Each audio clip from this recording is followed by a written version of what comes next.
Have you got LED lights on the back of your Caravan, but when you've plugged it up to your car, you found that the lights don't work?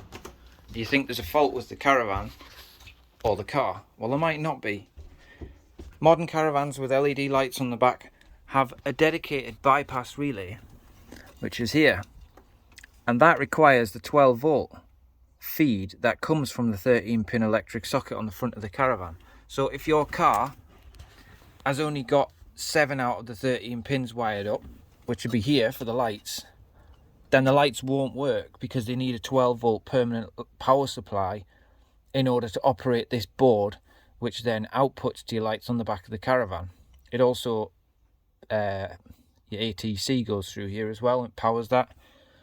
So unless you've got 13 pin wiring and everything properly connected on the car, and you're using a double 7 adapter, the lights won't work on the Caravan. So if you've had a problem like that, and this is what the problem is,